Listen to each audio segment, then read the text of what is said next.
Bulletin లో breaking news చూస్తున్నాం. జల్పల్లిలోని మంచు మోహన్ బాబు ఫామ్ హౌస్ లో ఇటీవల మీడియా ప్రతినిధులపై దాడి జరిగిన విషయం తెలిసిందే.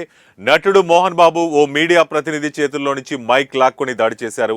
దీనికి సంబంధించిన వీడియో సోషల్ మీడియాలో వైరల్ గా మారాయి. నెటిజన్లు దీనిపై భిన్నాభిప్రాయాలు వ్యక్తం చేస్తున్నారు. మీడియా ప్రతినిధులదే తప్పని కొంతమంది కామెంట్లు పెడుతుండగా మరికొందరు మోహన్ బాబును తప్పుపడుతున్నారు.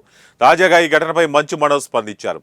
ఫామ్ హౌస్ లోపలికి దూసుకురావడంతో మీడియా ప్రతినిధులపై దాడి జరిగిందన్న ప్రచారాన్ని కొట్టిపారేశారు.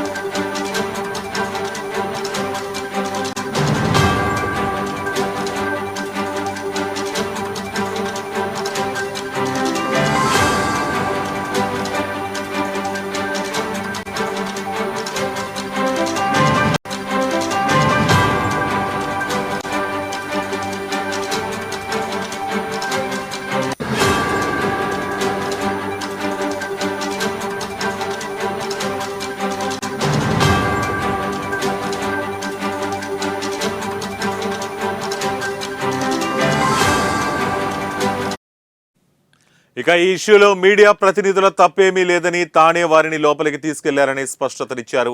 తన 7 నెలల కూతురును తెచ్చుకోవడానికి ఫామ్ హౌస్ లోపలికి వెళ్లేందుకు ప్రయత్నించగా అడ్డుకున్నారని చెప్పారు. గేట్లు మూసేసి తనను లోపలికి వెళ్లకుండా అడ్డుకున్నారని వివరించారు. దీంతో తాను గేట్లు పగలగొట్టి మీడియా ప్రతినిధులను వెంటబెట్టుకుని లోపలికి వెళ్లారని చెప్పారు. ఇంతలో సడన్ గా తన తండ్రి, ఇతరులు వచ్చి తమపై దాడి చేశారని చెప్పారు. ఈ క్రమంలోనే ఓ రిపోర్టర్కు తీవ్ర గాయాలయ్యాయని మనోజ్ వివరించారు.